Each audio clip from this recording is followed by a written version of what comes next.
They say some stories fade with time, but not this one. Not the one whispered around campfires, printed on old yellowed maps, or carried in the pockets of men who vanished into the desert and never came back. Imagine standing at the edge of a vast Arizona landscape, the Superstition Mountains rising like jagged guardians beneath a burning sky. The wind is dry, the sand is warm, and the silence feels almost intelligent, as if the land itself is waiting. Now imagine someone telling you that, deep inside this wilderness, lies a gold vein, so rich that a single discovery could change history. For a few seconds, you might laugh, but then you feel something, a strange pull, because if even 1% of this legend is true, it could be the greatest hidden treasure in American history. And maybe, just maybe, someone died trying to keep it secret. For over a century, the story of the Lost Dutchman Mine has been a magnet, not just for treasure hunters, but for dreamers, skeptics, historians, and the curious.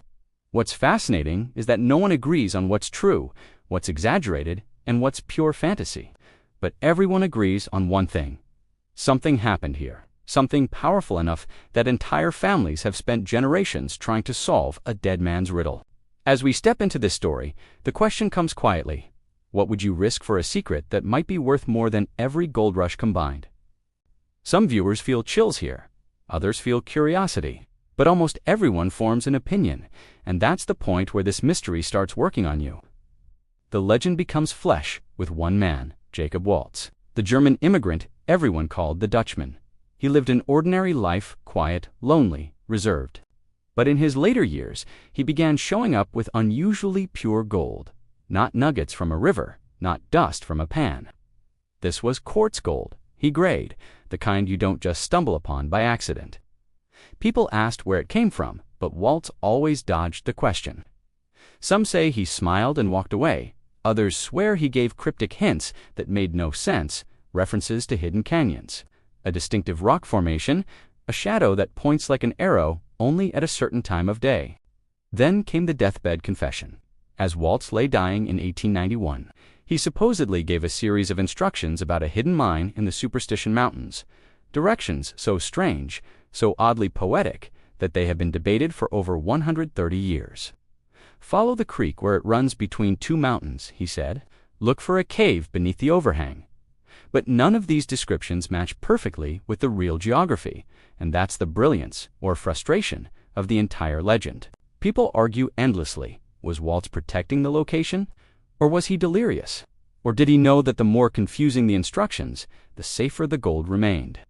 Historians, treasure hunters, and geologists still disagree on whether Waltz even had a mine. But something is undeniable. He had gold that should not have been his. The question that keeps the story alive is simple. Was it stolen, discovered, or invented? And every theory leads deeper into the desert. Long before Waltz, the story takes us to the Peralta family, Mexican miners from the 1800s who supposedly worked secret mines in the Superstition Mountains. The tale becomes darker here.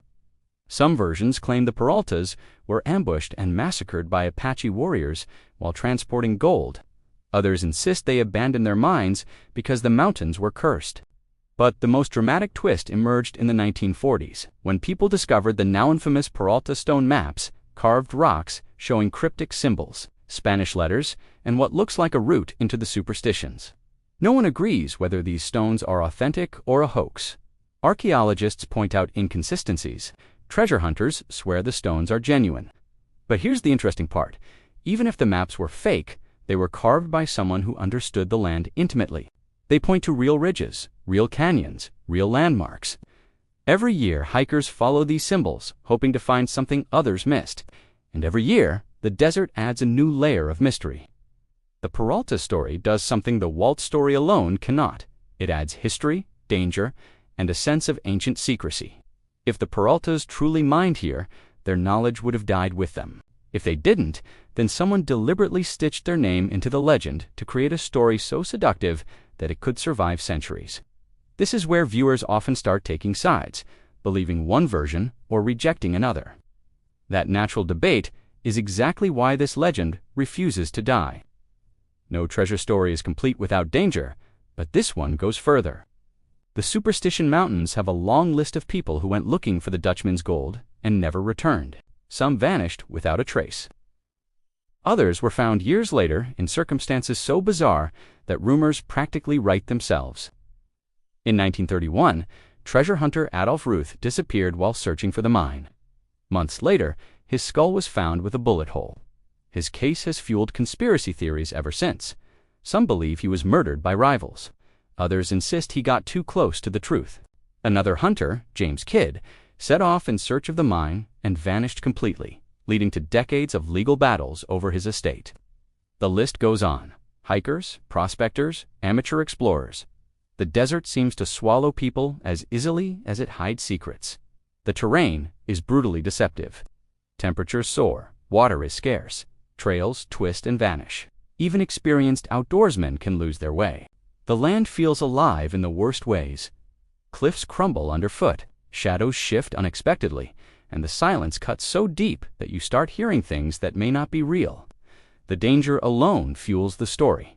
After all, why would so many people risk their lives unless they believed something extraordinary was out there? This is the moment in the story where viewers usually feel divided.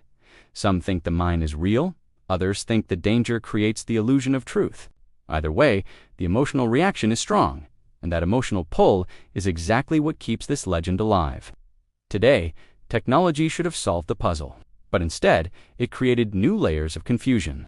GPS, drones, satellite mapping, nothing has revealed the mine. Hikers trace old routes, metal detectors sweep through canyons, and treasure groups spend entire seasons attacking one lead after another. Yet the mountains remain silent. Some explorers swear they've found clues: rusted tools, rock formations, matching Waltz's descriptions, strange carvings in places that require hours of climbing. But no one has presented definitive proof of the mine itself. So the real mystery becomes psychological. Why does this legend survive when so many others died? Maybe because it taps into something universal. The desire to believe that somewhere, hidden beyond the edge of certainty, lies a discovery big enough to rewrite a life. Whether the mine is real or not stops mattering. What matters is the possibility. The story becomes a mirror, reflecting every viewer's relationship with hope, risk, adventure, and obsession. In the end, the Superstition Mountains stand untouched, holding their silence with an authority older than any map. Some believe they hide a treasure. Others believe the treasure is the story itself, a story that forces you to choose what you believe. And that final question lingers longer than gold. If you were handed one clue, just one, would you follow it into the mountains or walk away? That answer reveals more about you than the mine ever could.